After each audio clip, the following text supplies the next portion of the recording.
Madonna, c'est la star qui s'est inventé le plus de personnages et de looks dans sa carrière. Crucifix, dentelle, brune ou blonde, elle nous a tout fait. Star de toutes les provoques, religieuses ou sexuelles, plusieurs de ses clips ont été censurés, voire même interdits. Musicalement, elle a bluffé tout le monde avec ses 2 derniers albums, toujours plus innovants. Mais aujourd'hui, cette Madonna a l'air d'appartenir au passé. C'est en l'an 2000 que Madonna a décidé de faire du passé table rase. Elle s'est casée avec Guy Ritchie, un réalisateur anglais, et a eu un nouveau bébé, le petit Rocco. Les photographes ne la coincent plus qu'entourée de sa progéniture et pas forcément à son avantage. En interview, elle ne parle que de son mari, qui est bien sûr formidable. Le mariage est une expérience extraordinaire. Je pense que mon mari et moi allons très bien ensemble. Il a beaucoup de volonté, il a ses propres opinions, il est plein de vie, aventureux et intelligent. Mais comme toutes les mamans, Madonna a peur et devient frileuse. Pour empêcher ses enfants de tomber sur son livre Sexe, elle a interdit sa réédition 10 ans après sa sortie. C'est marrant, hein, à l'époque, elle trouvait pourtant que c'était de l'art. Aujourd'hui, fini la provoque, elle écrit des livres pour enfants. Ça sort en septembre et ça s'appelle Les Roses Anglaises. Tout un programme. Absolutely no regrets. Mais comme toutes les stars en pré-retraite, Madonna a du mal à rester loin des projecteurs. Du coup, elle fait un peu tout et n'importe quoi. Elle a d'abord choisi de se produire dans une pièce de théâtre à Londres l'été dernier. Madonna était déjà montée sur scène à Broadway il y a 10 ans. À l'époque, les critiques ne l'avaient pas épargnée. Cette fois-ci, c'est pas mieux. Mais heureusement, hein, les fans sont toujours là. Et attention, Madonna n'a pas dit son dernier mot. Maintenant qu'elle a un mari réalisateur, autant que ça serve.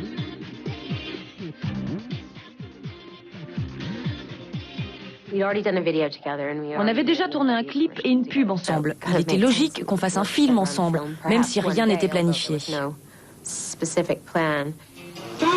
Ils ont donc fini par commettre l'irréparable. Guy Ritchie, Monsieur Madonna, a réalisé le film Swept Away avec sa femme dans le premier rôle. Je vous situe l'histoire. Madonna incarne une riche veuve qui fait naufrage avec un de ses hommes de main. Bref, c'est un peu Madonna à la plage, quoi. Un cadeau empoisonné pour Madonna, le film est un bide aux États-Unis. En Europe, il est sorti directement en vidéo. La honte! Enfin, comme ça, elle a pu retourner s'occuper de sa lessive. Seul point positif de ces dernières années, sa participation au dernier James Bond avec Elle Berry et Pierce Brosnan. D'ailleurs, comment ça s'est passé le tournage? Très bien. C'était amusant de leur mettre une raclée. Si elle dit ça, c'est parce qu'elle joue le rôle du prof d'escrime de James Bond. Mais bon, elle n'apparaît que 30 secondes dans le film, tout ça pour faire la révérence à la reine. Et en plus, j'apprends qu'elle organise des parties de chasse avec ses amis maintenant. Non, décidément, mon seul espoir, c'est son nouvel album, American Life. Mais déjà, on apprend qu'elle empêche la diffusion du clip du premier single. Mais que se passe-t-il? Elle n'a pas pu changer à ce point-là, quand même.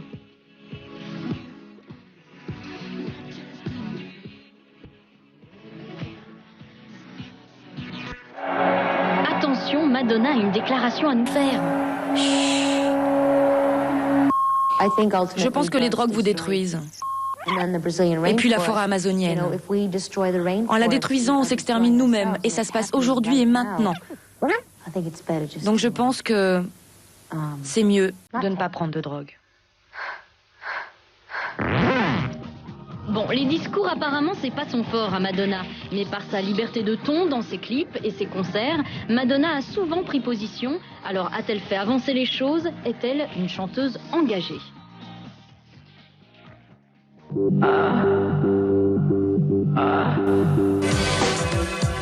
Dès ses débuts, le cheval de bataille de Madonna, c'est le sexe, ou plutôt la libération sexuelle.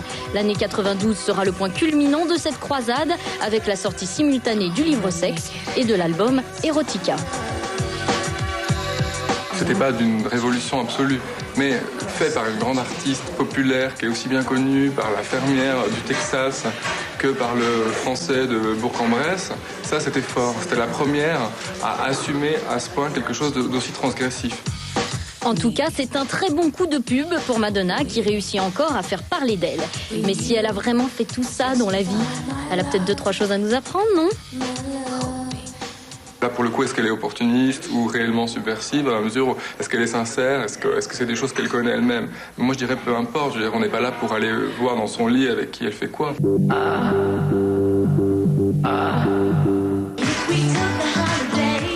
Lorsque Madonna débarque à New York dans les années 80, elle se retrouve confrontée à l'épidémie du sida qui emporte notamment son meilleur ami. Lors de son premier grand concert en France, elle fait un don pour la lutte contre le sida. Jacques Chirac, alors maire de Paris, est sous le charme. Je voudrais remercier Madonna, parce que c'est vraiment chic, c'est vraiment sympa de sa part de faire un geste pareil, c'est très symbolique de son attachement à la lutte contre un fléau qui touche tout le monde et notamment la jeunesse. Cela devient une tradition pour Madonna. L'année du Blonde Ambition Tour, elle fait un don de 10 millions de dollars. Le sida devient la seule cause pour laquelle elle s'engage publiquement. La scène de concert devient une tribune politique.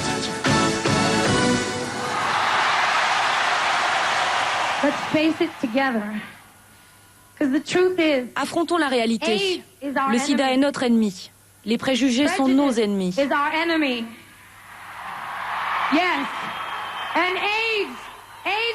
Et le sida s'en fiche, qu'on soit gay ou hétéro.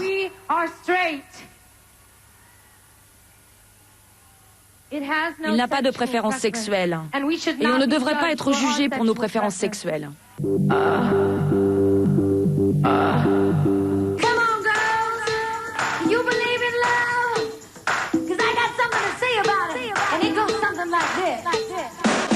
Madonna a toujours encouragé les femmes à s'exprimer, tout simplement. Elle donne d'elle l'image d'une femme forte qui décide de tout, une femme prête à devenir plus mec qu'un mec pour obtenir ce qu'elle veut.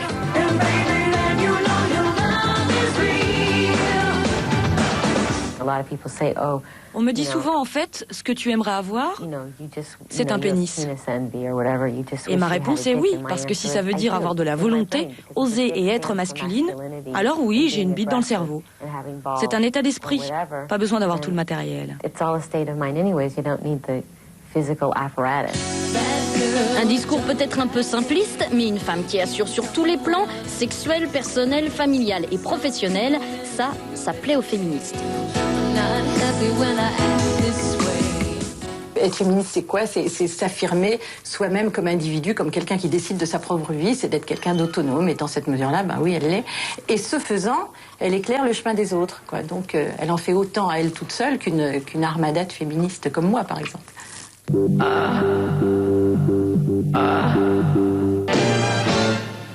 Alors, son statut de mégastar a-t-il permis à Madonna de changer le monde ? Je crois que de la même manière que le mythe de Marilyn enferme les femmes dans la passivité, le mythe de Madonna les explose vers l'extérieur. Elle fait exploser les schémas et que ça, c'est un message positif pour les autres femmes. Do I have to change my name? Will it get me far? On va pas faire d'elle une héroïne politique définitive. Là, c'est un peu ridicule de l'avoir en Che Guevara sur la pochette d'American Life. On peut même demander à quel point elle-même ça la fait pas rire. Faites l'amour, pas la guerre.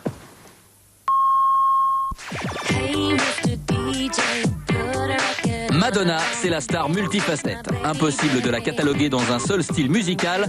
En 20 ans de carrière, elle a à peu près touché à tout. Vous n'avez pas idée du nombre de courants auxquels elle vous a sûrement initié. Finalement, Madonna, on peut pas la réduire à un genre. C'est ni complètement disco, ni complètement sound, ni complètement de la variété, ni complètement funk, ni complètement rock, ni complètement pop, ni complètement house. Mais c'est un mélange de tout ça. Mais la question c'est, a-t-elle suivi les modes ou les a-t-elle créées? Première certitude, Madonna a réussi à traverser le temps comme peu l'ont fait. Quand je prends le temps de m'arrêter un instant pour réfléchir à tout ça, c'est rare que je m'offre ce luxe, mais quand je le fais, je constate que grâce à Dieu, j'ai fait du chemin et je l'ai fait toute seule.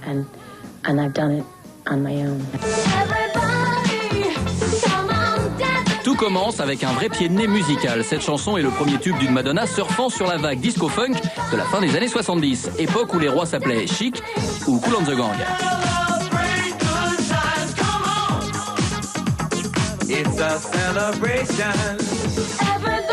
Du coup, sur un quiproquo, la Ciccone est d'abord prise pour un membre de cette famille musicale. Le premier single, Everybody, est sorti dans une pochette où il n'y avait pas son visage. Et comme ça tournait beaucoup en club, c'était vraiment un titre de club, on pensait effectivement qu'elle était black à l'époque. Une fois la supercherie entre guillemets éventée, tout le monde adopte Madonna, nouvelle reine du dance floor. Puis, après les premiers cartons, la nouvelle star choisit un profil très simple, tout essayé. Dans les années 80, la Madonna funk côtoie la Madonna rétro. Mais aussi la Madonna latino. Bref, c'est un peu l'auberge espagnole, c'est le cas de le dire. Beaucoup de gens l'ont accusée par exemple de suivre les modes, mais elle ne suit pas les modes, elle suit son instinct surtout, quoi. Alors peut-être parfois elle n'est pas complètement tight avec la mode, elle n'est pas en phase parce que y a des gens qui ont fait les choses un peu avant, tout ça. Mais en tout cas, ce qui est évident, c'est qu'elle suit son instinct d'une manière très forte, quoi. Cela saute davantage aux yeux quand la décennie 80 se referme. Le single Vogue annonce la couleur. Désormais, Madonna veut être à la pointe, oui, mais avec plus de consistance. Je pense que c'est une chanson assez inventive musicalement, qui va chercher alors un phénomène qu'on connaît, le phénomène du voguing, qui était une danse qui vient des clubs gays de New York. Musicalement, dans la chanson, c'est une espèce de rap déconstruit, sans être du rap. Enfin, il y a quelque chose. Ce qui m'intéresse, je pense, c'est de plaire à un public très large, mais d'une certaine manière, tout en essayant de plaire quand même, de se faire identifier par les gens qui ont quand même du goût, parce qu'elle a un certain goût, donc elle n'a pas envie non plus de plaire qu'à la masse, quoi. Du coup, musicalement, Madonna ose aussi des changements radicaux, quitte à ce qu'on peine à la reconnaître. En cela, elle est un peu l'équivalent féminin d'un autre caméléon. Inventif et avide de gloire, monsieur David Bowie. Et la comparaison ne doit rien au hasard, Bowie fut le premier concert de Madonna. La Cobo Arena se trouvait dans une banlieue malfamée de Détroit. Ça n'était pas un endroit pour les jeunes filles. En fait, j'ai menti à mon père en disant que j'allais chez une copine et je suis allée au concert. Et puis l'été suivant, je devais partir camper. J'ai été punie car j'étais allée voir David Bowie. À l'image de son idole de jeunesse, la Madone des années 90 se veut donc ultra branchée. Elle est bercée par le son des nouveaux rois comme Björk ou autres Massive Attack, alors elle se les offre sur ses disques. Pourtant, ça marche moins bien. Björk et Massive Attack, ils avaient fait leur preuve, non seulement critique, mais aussi public. Donc là, c'était plus un caprice de diva un peu friquée qui se paye Björk, qui se paye Massive Attack. C'était déjà plus pointu d'aller chercher William Orbit, voire Mirwais. Là, il y avait quand même un côté trouvaille. En fait, avec l'aide de ces deux sorciers électroniques, Madonna a réussi un double tour de force. Revenir au top et faire passer la musique des machines auprès du grand public. À sa sauce, bien sûr. J'aime bien des tas de trucs techno. Le problème, c'est que la techno, ce n'est pas basé sur l'émotion. Je voulais rendre ça plus intimiste, plus émotionnel, prouver que ça pouvait l'être. J'avais hâte d'entrer en studio et d'écrire une musique qui montre mon point de vue. Évidemment, on est très loin aujourd'hui du gentil funk dance floor des débuts. Mais sur scène, Madonna égrène encore un ou deux souvenirs. Bah oui, s'il n'y avait pas eu Holiday, elle serait où la star aujourd'hui?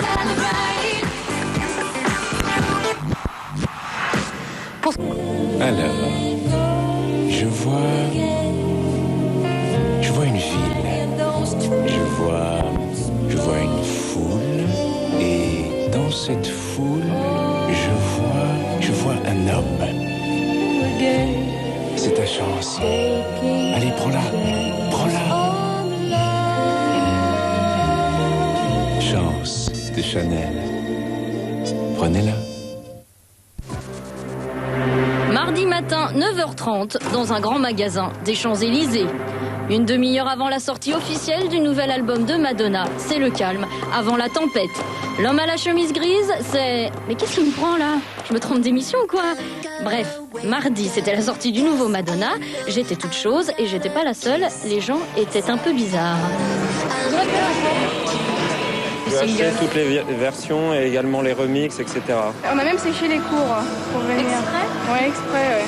Et là, pour l'instant, en collector, j'en ai pris un que je vais ouvrir et un que je vais garder bien scellé, bien correctement. Je suis très excitée par la sortie de cet album.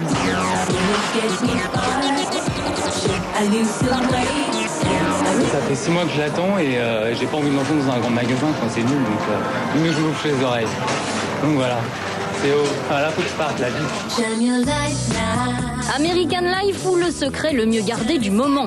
Aucune fuite sur Internet. Et même chez Warner, la maison de disques de Madonna, une seule personne disposait d'un exemplaire de l'album. Pas facile pour se faire une idée. Il arrivait avec son CD et on avait organisé une écoute. Mettant la platine, on écoutait 2 fois, il repartait à Hambourg, ou Munich ou Milan. La seule chose que l'on connaissait, c'était le single American Life. Mais là encore, problème, le clip que vous voyez actuellement n'est pas la version originale. Madonna l'a interdit de diffusion. C'est quoi encore cette histoire ? L'histoire autour du clip, effectivement, c'est Madonna avait tourné un clip avant le début de la guerre en Irak, qui avait un parti pris visuellement assez militaire, mais et donc par respect pour les troupes américaines, elle a préféré le retirer pour pas que ça soit mal interprété.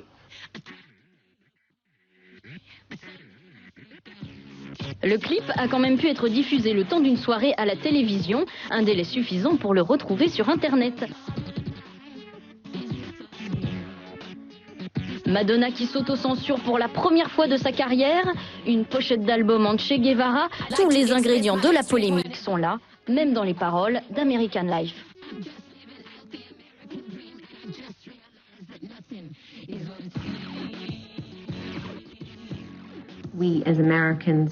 Nous, les Américains, nous sommes obsédés et emprisonnés dans de fausses valeurs morales.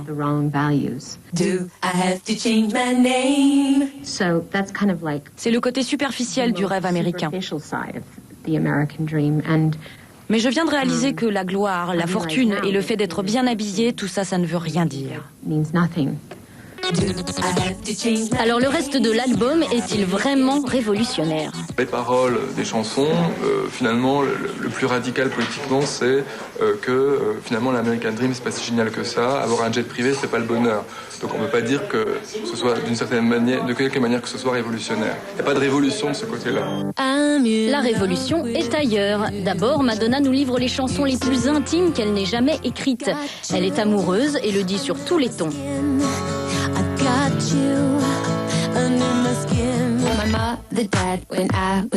Et elle parle de la mort de sa mère de façon très directe. C'est sûr, il y a un truc. En fait, moi, quand j'entends une mélodie, ça me provoque une émotion. Et à partir de là, j'écris une chanson. Mais depuis que j'ai appris la guitare, je n'ai plus besoin d'intermédiaire pour écrire mes chansons. Donc c'est peut-être pour cela qu'elle semble plus intime. Du coup, on retrouve de la guitare acoustique sur presque tous les morceaux.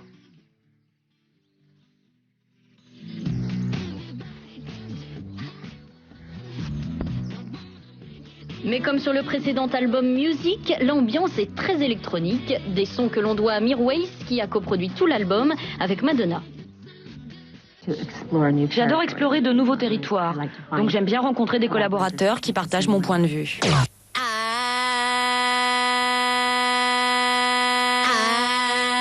Et apparemment, Madonna a trouvé le partenaire idéal pour se lancer dans des expériences assez extrêmes. Le résultat est beaucoup plus innovant que Music. Les deux complices ont trouvé leur style. J'ai l'impression qu'elle n'a jamais été aussi en profondeur dans la musique, avec beaucoup de relief, beaucoup d'aspérité dans la production amenée par Mirwais, qui a vraiment fait un son. Quand on écoute très très fort l'album, on entend des sons comme ça, très très fins, qui sont pour une production mainstream, ça reste une production mainstream, plutôt étonnant. Ouf, on est rassurés donc. Les Kylie et autres Britney peuvent aller se rhabiller. À bientôt 45 ans, Madonna est plus en avance sur son temps que jamais.